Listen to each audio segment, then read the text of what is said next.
السلام علیکم ورحمۃ اللہ وبرکاتہ۔ محمد مشکور بٹ حاضر خدمت ہے اور آپ دیکھ رہے ہیں اصلاح چینل۔ آج کشمیر کے حوالے سے ایک پروگرام ہم نے رکھا ہوا ہے۔ ہمارے ساتھ ہمارے اسٹوڈیو میں تشریف فرما ہے جناب آزاد کشمیر وادی نیلم سے جنرل سیکرٹری مسلم لیگ نون یوتھ فورم کے جو جنرل سیکرٹری ہیں عمران میر صاحب، یوسی ددنیال میں یہ ہوتے ہیں۔ تو آج انہوں نے کشمیر کے مسئلے پہ جو ہے نظر رکھنی ہے، اور اس کے ساتھ ساتھ جو موجودہ حکومت ہماری آزاد کشمیر میں ہے اس کے بارے میں بھی، یہ جو اس کی اصلاح ہونے والی ہے، اس کی جو کچھ درستگی ہونے والی ہیں اس میں بھی بات چیت کریں گے۔ آپ کا شکریہ ادا کرتے ہیں کہ آپ نے اپنے قیمتی وقت نکالا اور ہمیں موقع دیا کہ ہم کچھ بات چیت کر سکیں۔ تو عمران صاحب، آپ کشمیر کی جو موجودہ خارجہ پالیسی ہے اس کو کیسے دیکھتے ہیں؟ بسم اللہ الرحمن الرحیم۔ بھٹ صاحب، آپ کا بہت بہت شکریہ کہ آپ نے ٹائم دیا۔ بھٹ صاحب، سب سے پہلے تو کشمیر میں تو کوئی خارجہ پالیسی ہے نہیں ہے۔ کشمیر کی اپنی تو کوئی خارجہ پالیسی ہے ہی نہیں ہے، وہ پاکستان کے بل بوتے پہ چلتا ہے جو آزاد کشمیر ہے، اور گلگت بلتستان ہے جو اس کا کشمیر کا حصہ، گلگت بلتستان دوسرا۔ اس کو تو ہم اب بھی کشمیر کا حصہ سمجھتے ہیں، کیونکہ یہ کشمیر ہے، کشمیر کا حصہ ہی سمجھیں گے۔ یہ اب عبوری صوبے کا نام دیا جا رہا ہے، تبدیلی سرکار نے اس کو عبوری صوبے کا نام دے دیا ہے۔ اس کے حوالے سے سب سے پہلے تو میں آپ کو یہی چیز کنفرم کرنا چاہتا ہوں کہ کشمیر کے اندر کوئی خارجہ پالیسی اپنی نہیں ہے۔ یہ پاکستان کے بل بوتے پہ اپنا کیس، پاکستان ان کا کیس لڑ رہا ہے، ادھر سے ہندوستان جموں کا کیس لڑ رہا ہے۔ یہ ہندوستان اور پاکستان کا معاملہ بن گیا ہے، لیکن میجر ایشو اس میں کشمیر کا ہے۔ وجہ یہ ہے کہ کشمیر اپنا کیس خود لڑے۔ کیوں کہ جب برصغیر تھا تب بھی کشمیر تھا، ایک سٹیٹ تھا، اپنی بینک تھا، اس کا سارا آل ٹو زیڈ، اس کے اپنے کرنسی تھی، کرنسی تک موجود تھی، اس کا نام و نشان مٹ گیا۔ آج ہمارا بچہ، پیدا ہونے والا بچہ، اس کو یہی پتا چلتا ہے کہ پاکستان ہے، یہاں پارٹیاں جا کے وہاں پر الیکشن لڑتی ہیں اور جیت جاتی ہیں۔ پاکستان میں جس کی حکومت ہوتی ہے وہ بھی آزاد کشمیر میں اس کی حکومت ہوتی ہے۔ اس میں کوئی خارجہ پالیسی ہو تو کشمیر اپنا کیس لڑ سکے۔ جی بالکل، آپ نے صحیح کہا۔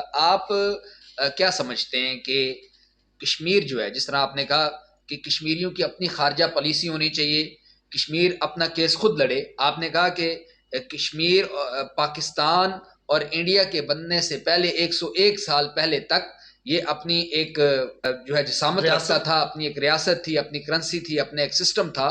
تو پھر جو ہے اس پہ قبضہ ہوا، جس طرح آپ نے کہا کہ ہندوستان نے اس پہ قبضہ کیا اور پاکستان نے اس پہ قبضہ کیا۔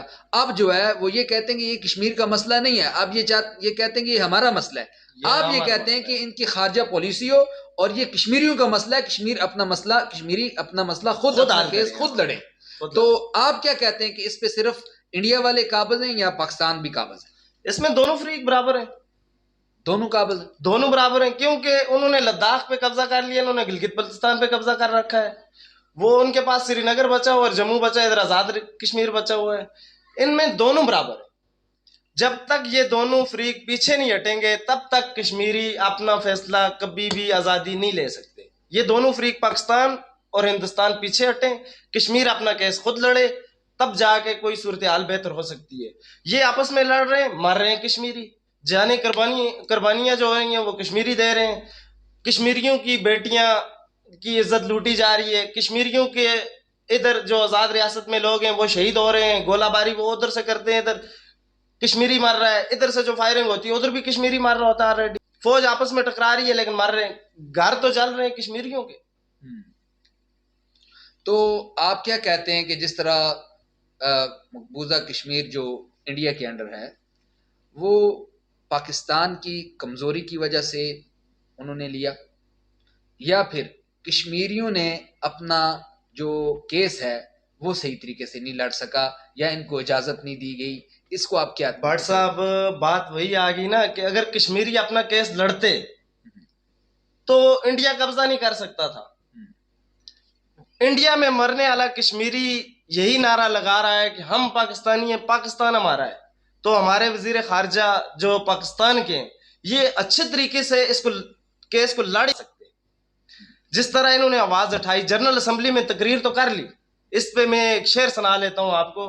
یہ بھیک نہیں آزادی ہے جو مانگنے سے مل جائے گی، نیازی شمشیر اٹھا تقریر نہ کر، یا زور سے اب میرا کشمیر چھڑا یا آرزو کشمیر نہ کر.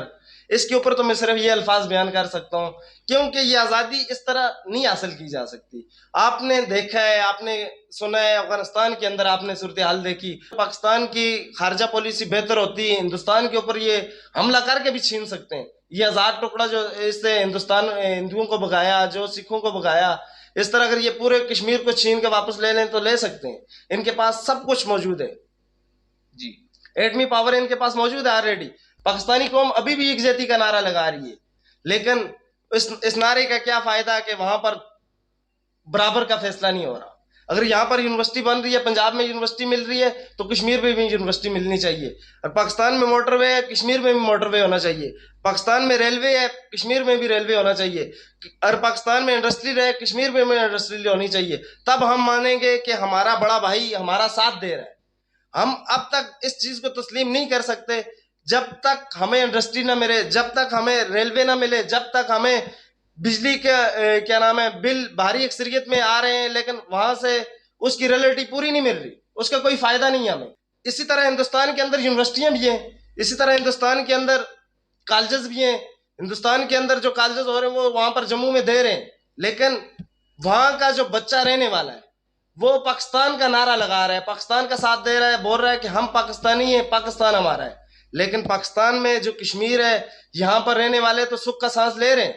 ان کے اوپر تو ظلم زیادتی پاکستان کی طرف سے نہیں ہو رہی, ہندوستان میں ہندوستان کی طرف سے ہو رہی ہے. انڈیا سے جو فائرنگ ہوتی ہے اس میں ہمارے بچے شہید ہوتے ہیں, ہمارے بھائی شہید ہوتے ہیں. ہمیں چھپنا پڑتا ہے, ہمارے پاس وہ وہاں پر کوئی ایسی جگہ موجود نہیں ہے جس میں ہم رہ سکیں, اپنی جان بچا سکیں. آپ کے کہنے کا یہ مقصد ہے کہ آزاد کشمیر جو ہے, جو پاکستان کے انڈر ہے, اس میں برابری کے حقوق نہیں ہے. نہیں ہے, یعنی بالکل کہ بھی نہیں ہے. جس طرح آپ کہتے ہیں کہ اگر صوبہ پنجاب سے گندم سبزیاں کسی دوسرے صوبے میں جاتی ہیں تو اس صوبے کو ریئلٹی دی جاتی ہے, ریئلٹی دی جاتی ہے. بجلی اگر جاتی ہے, پانی جاتا ہے, تو اس صوبے کو اس کی ریئلٹی دی جاتی ہے. ایسا ہی ہے. تو اس پہ ایک عمران صاحب, جہاں تک میرے علم ہے کہ پہلے تو نہیں تھی, لیکن اب جو ہے پاکستان نے ایک پالیسی اپنائی ہے جس میں یہ کہا جاتا ہے کہ 1 روپیہ 10 پیسے جو ہیں وہ فی یونٹ جو پانی یوز ہو رہا ہے, واٹر یوزر جی ایسا ہی ہے. پاکستان, تو اس پہ وہ فی یونٹ جو ہے وہ دے گا کشمیر کو, جو 12 ارب روپے بنتے. جی ایسا ہی ہے. تو آپ اس پہ بھی مطمئن نہیں ہیں, اس پہ بھی لوگ کہہ رہے ہیں کہ یہ بہت تھوڑے ہیں, تو اس کو آپ کیا 12 ارب روپے بھٹ صاحب, یہی بات آپ کی بالکل آلریڈی مانتا ہوں. اس پہ قرارداد پیش کی ہے, لیکن تب تک نہیں مانوں گا جب تک اس قرارداد کے اوپر عمل درآمد نہ کیا جائے. 12 ارب روپے مل گئے تو جنگلات کہاں گئے, مدنیات کہاں گئے؟ یہ 1 روپے 10 پیسے بنتا ہے, لیکن نہیں, اس پہ ہم مطمئن نہیں ہو سکتے جب تک فیول ٹیکس پورا نہیں ہٹایا جائے. فیول ٹیکس جو ہمارے اوپر لگا ہوا ہے بجلی کا, پہلے تو نہیں تھا نا. اب فیول ٹیکس لگا کے اگر 10 روپے 1 روپیہ دے رہے ہیں تو ادھر سے 10 روپے بھی تو لے رہے ہیں, اس کا کیا فائدہ ہے؟ اب یہ 12 ارب روپے دے رہے ہیں تو 12 ارب روپے وہاں سے جمع بھی ہو رہا ہے. 12 ارب روپے پہ گزارا نہیں ہو سکتا بھائی. تو آپ کیا کہتے ہیں کہ جو وہاں سے پیسے جمع ہوتے ہیں, تو جو بل جمع ہوتے ہیں فیول ایڈجسٹمنٹ ٹیکس, وہ تو آزاد کشمیر کے بجٹ میں جاتے ہیں نا, پاکستان میں تو نہیں آتے. آزاد کشمیر کے بجٹ میں مانتے ہیں. اب کشمیر کے بھی 12 اضلاع ہیں, 12 اضلاع کے اندر تقسیم ہو جائے گا تو یہ تقریباً ایک فرد کے اوپر 25,000 کے لگ بھگ 26,000 کے لگ بھگ آتا ہے. لیکن 26,000 کے لگ بھگ یہ 12 ارب روپے بجٹ دیں گے ہمیں, تو اس میں کشمیر میں کوئی یونیورسٹی نہیں بن سکتی, کوئی موٹر وے نہیں جا سکتا, کوئی ریلوے نہیں جا سکتا, کوئی انڈسٹری نہیں کھڑی کی جا سکتی جس میں وہاں پر اگر لوگ تعلیم یافتہ ہیں وہ وہاں سے آ کر پاکستان میں جابز کر رہے ہیں, تو فائدہ کیا ہوا ان کو؟ میں کہتا ہوں ریئلٹی پوری برابر کی دی جائے. مدنیات اگر وہاں سے لے رہے ہیں, مدنیات کا پورا ان کو ٹیکس دیا جائے. مدنیات اب حتیٰ کہ جنگلات کے معاملات میں بھی بہت زیادہ کشمیر سے جنگلات ٹرانسفر ادھر ہی ہو رہے ہیں, مدنیات پاکستان میں آ رہی ہے. پانی جو ہے بجلی آ رہی ہے وہ زیادہ پاکستان میں آ رہی ہے. بجلی تو فری ہونی چاہیے وہاں پر. جنگلات کے معاملے میں ان کو تو گیس دینی چاہیے. مقبول بھٹ کی برسی پوری آزاد کشمیر میں, پورے کشمیر میں نہ صرف بلکہ پوری دنیا میں منائی جاتی ہے. تو مقبول بٹ کا کیا نظریہ تھا, مقبول بٹ کیا سوچتے تھے, ان کی کیا جدوجہد تھی, جو وہ شہید ہو چکے ہیں, 38 سال ان کو ہو گئے ہیں. جی ایسا ہی ہے, 11 فروری 1984 میں تہاڑ جیل میں ان کو پھانسی دی گئی تھی. تو ان کا نظریہ کیا تھا, وہ کیا چاہتے تھے؟ مقبول بھٹ کا نظریہ یہی تھا کہ کشمیر ایک خود مختار ریاست ہونی چاہیے، کشمیر کے اندر ہماری اپنی فوج ہونی چاہیے، کشمیر کے اندر ہم مانتے ہیں، وہ یہی کہتے تھے کہ Pakistan as a big brother, Pakistan ہمارا بڑا بھائی ہے، ہم پاکستان کے ساتھ کاروبار کریں گے، پاکستان کی قوم کے ساتھ ہمارے تعلقات بہت بہتر ہیں، پاکستان کی جو لوگ ہیں عوام ہے پاکستان کے، اس کے ساتھ ہمارے تعلقات بہت بہتر ہیں، ہم پاکستان کے بنا نہیں رہ سکتے۔ وجہ یہ ہے کہ ہم کشمیر میں خود مختاری چاہتے ہیں، مذہبی تعلق سے وہ مانتے ہیں، لیکن کشمیر میں وہ صرف خود مختاری مانتے تھے، وہ کہتے تھے کہ کشمیر ایک خود مختار ریاست ہونی چاہیے۔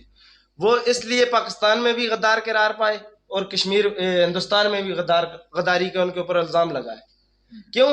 کہ وہ اپنے حق کے لیے آواز بلند کر رہے تھے، وہ ایسے لیڈر تھے، اپنے حق کے لیے آواز بلند کر رہے تھے، تبھی ان کے اوپر یہ تو معاملات آپ کیا ان کے ساتھ سمجھتے ہوئے۔ ہیں کہ اپنے حق کی اگر آواز اٹھائے، آپ کا گھر ہے، آپ کے گھر پہ آپ کا ادھر والا پڑوسی بھی قبضہ کر لے، ادھر والا پڑوسی بھی قبضہ کر لے، اگر آپ آواز اٹھائیں کہ یار میرا گھر چھوڑ دو، تو پھر آپ کو پھانسی دینی چاہیے، پھر آپ کے ساتھ اس طرح کی مطلب رویہ اپنانا چاہیے قابضوں کو، یا آپ کا گھر چھوڑ دینا چاہیے؟ یہی حال ہے نا کہ ہندوستان نے بھی قبضہ کیا ہوا ہے کشمیر کے اوپر اور پاکستان نے بھی قبضہ کیا ہے، فائر کرتے ہیں ہندوستان سے وہ بھی کشمیری مر رہا ہے، اور پاکستان سے جو فائرنگ ہوتی ہے وہ بھی وہاں پر بھی کشمیری مرتا ہے، مرنا کشمیری نے ہے، اور یہ آپس میں لڑ رہے ہیں اور فنڈ کھا رہے ہیں، اور مین بیسک چیز اس کے پیچھے جو فنڈ آ رہی ہے وہ فنڈ یہی کھا رہے ہیں۔ یہ معاملات تب تک سیٹ نہیں ہو سکتے جب تک ان کی اپنی خارجہ پالیسی نہیں ہوگی۔ کشمیر کی جب اپنی خارجہ پالیسی بن جائے گی، خارجہ پالیسی میں اپنا کیس لڑیں گے تو یہ حل ہو سکتا ہے۔ عمران صاحب، آپ کے کہنے کا مقصد یہ ہے کہ یہ کشمیر آپ کا ہے، یہ کشمیر کشمیریوں کا ہے، یہ کشمیر کی زمین، کشمیر کے مدنیات، کشمیر کے وسائل، کشمیر کی ہر چیز کشمیریوں کی ہے، تو اس پہ پورا حق کشمیریوں کو ہی ہے، وہ اس کو استعمال کریں، وہ اس ریاست کو چلائیں۔ جنہوں نے اس پہ قبضہ کیا ہوا ہے وہ اپنی قابض افواجوں کو وہاں سے نکالیں، آپ اپنے ایک سسٹم بنائیں۔ مقبول بھٹ کا یہی ایجنڈا تھا، وہ یہی چاہتے تھے، آپ یہی سمجھتے ہیں اس کو؟ تو یہ ایجنڈا کوئی غلط ایجنڈا نہیں ہے اگر اس کو سمجھا جائے۔ اگر میں کہتا ہوں کہ میرے گھر پہ کسی نے قبضہ کیا ہے، اگر میں آواز اٹھاتا ہوں کہ بھائی میرے گھر کو چھوڑ دو، تو جو منصف ہے اس کو چاہیے، جو انصاف کرنے والے ادارے ہیں ان کو چاہیے کہ وہ اس بات کو سنیں۔ اگر کوئی ہٹ درم ہے اپنی بات پہ اٹل ہے، وہ نہیں چھوڑ رہا آپ کے مکان سے قبضہ، آپ کی جائیداد سے قبضہ، آپ کی زمین سے قبضہ، تو انٹرنیشنل جو طاقتیں ان کو چاہیے نا وہ اس مسئلے کو حل کریں۔ یہ بھٹ صاحب، اس کے حوالے سے میں آپ کو یہی بتانا چاہتا ہوں کہ جب تک خارجہ پالیسی بہتر نہیں ہوگی، کشمیریوں کو خارجہ پالیسی کا حق دیا جائے کہ وہ اپنا جا کے کیس خود لڑیں، وہ اپنا کیس لڑ سکتے ہیں۔ بہت شکریہ عمران صاحب، آپ نے ہمارے اسٹوڈیو میں تشریف لائی اور آپ نے اپنے جو خیالات تھے ان کے اظہار بھی کیا۔ ناظرین، یہ تھے ہمارے ساتھ عمران میر صاحب، جو کہ آزاد کشمیر سے آئے اور ہمارے پاس انہوں نے یہ پروگرام ریکارڈ کروایا۔ ہم ان کے بہت مشکور ہیں۔ امید ہے کہ آپ کو یہ پروگرام بہت اچھا لگے گا۔ آپ اپنی رائے کا اظہار کمنٹ سیکشن میں ضرور بتائیں کہ کیا کشمیریوں کو اپنا کیس خود لڑنے کا حق دیا جائے یا نہ دیا جائے۔ اگر کشمیریوں کو یہ حق نہیں دیا جاتا تو گھر کسی کا ہے اور اس پہ اپنی جو ہے وہ ملکیت جتانے کے لیے باہر جو ہے وہ کیس لڑے جا رہے ہیں کہ یار یہ آدھا ہمارا ہے، آدھا ہمارا ہے، آدھا کسی اور کا ہے۔ تو اس طرح کے معاملات نہیں ہونے چاہیے، بلکہ کشمیریوں کو حق دیا جائے کہ وہ خود جا کے جو ہے اقوام متحدہ میں اپنا کیس لڑیں اور وہاں سے اپنا کیس جیت کے اپنی ایک علیحدہ ریاست بنائیں۔ اسی کے ساتھ میں اجازت چاہوں گا۔ عمران میر صاحب، آپ کا بہت بہت شکریہ۔ السلام علیکم ورحمۃ اللہ وبرکاتہ۔